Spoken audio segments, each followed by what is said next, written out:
రాపూరు మండలంలోని పెంచలకోన క్షేత్రం చుట్టూ వెలుగొండ అడవులు, పక్షుల కిలకిలరావాలు, జలపాత సెలయేళ్ల చప్పళ్ళు, నిత్యం ధ్వనించే ఓంకారనాథం, స్వామివారి చెంత అడుగుపెట్టగానే తెలియని ఆధ్యాత్మిక భావన. ఇక్కడికెళ్లిన ప్రతి ఒక్కరి మదిలో ఏదో భక్తిభావం తెలియకుండానే ఉట్టిపడుతుంది.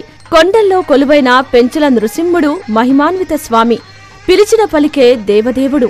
అందుకే ఆయన ఎంతో మంది భక్తులకు ఆరాధ్య దేవుడిగా మారాడు.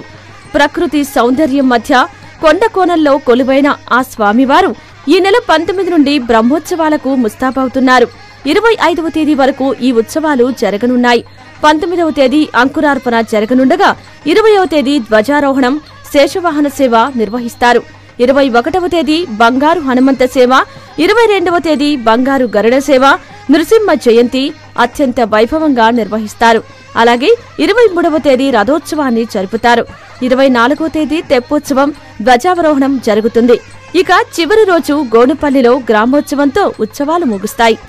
ఈ నేపథ్యంలో ఆలయ విశిష్టతను ఓసారి పరిశీలిస్తే సముద్ర మట్టానికి 3000 అడుగుల ఎత్తున నల్లమల అడవులు, శేషాచలం అడవులు కలిసే ప్రాంతంలో ఈ పెంచలకోన క్షేత్రం వెలిసింది.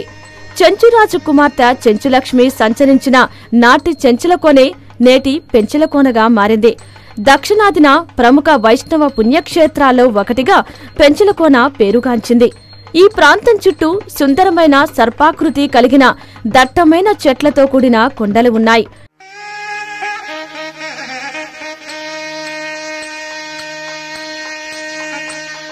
శ్రీ మహావిష్ణువు కృతయుగంలో ప్రహ్లాదుని రక్షించేందుకు హిరణ్యకశిపుని సంహరించిన అనంతరం వెలుగొండల కీకారణ్యంలో గర్జిస్తూ ఆవేశంగా సంచరించారు. ఆ సమయంలో చెంచురాజు కుమార్తె చెంచులక్ష్మి తన చెలికత్తెలతో అడవిలో విహరిస్తూ ఉండగా స్వామివారి భీకర రూపాన్ని చూసిన చెలికత్తెలు భయంతో పారిపోగా చెంచులక్ష్మి మాత్రం స్వామివారిని చూసి భయపడకుండా నిలబడిపోయినట్లు చరిత్ర చెబుతోంది. దీంతో ఆమె ధైర్య సాహసాలు, అందచందాలకు ముగ్ధుడైన స్వామివారు చెంచురాజుకు కప్పం చెల్లించి ఆమెను వివాహం చేసుకుని శిలారూపంలో ఇక్కడ స్వయంభువుగా వెలసినట్లు పురాణాలు చెబుతున్నాయి.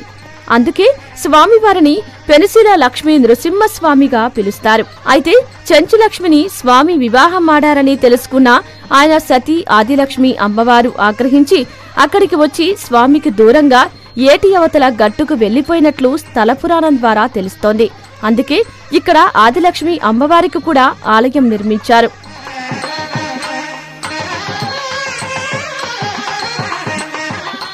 కోడలోని స్వామివారి గర్భగుడి సుమారు 700 సంవత్సరాలకు పూర్వం నిర్మించినట్లు తెలుస్తోంది. ఆ తర్వాత 1959లో ఈ ఆలయం దేవాదాయ శాఖ ఆధీనంలోకి వచ్చింది. అప్పటి నుండి కోన దినదినాభివృద్ధి చెందుతూ వస్తోంది. ఇక్కడ నిత్య అన్నదానం కూడా జరుగుతుంది. గతంలో అయితే సరైన వస్తువులు లేక స్వామివారి దర్శనానికి వచ్చే భక్తులు సాయంత్రానికే తిరుగుముఖం పట్టేవారు. కానీ ఇప్పుడు వసతి గదులు కూడా అందుబాటులో ఉండడంతో ప్రతి శనివారం స్వామివారి దర్శనానికి వచ్చే భక్తులు ఇక్కడ ఉండేందుకు సౌకర్యం ఏర్పడింది. ఏటా జరిగే బ్రహ్మోత్సవాలకు నెల్లూరు, తిరుపతి జిల్లాల నుంచే కాక కడప జిల్లా నుంచే ఎక్కువగా భక్తులు వస్తుంటారు. వారందరికీ ఎలాంటి ఇబ్బందులు కలగకుండా ఆలయ కమిటీ ప్రత్యేక ఏర్పాట్లు చేసింది.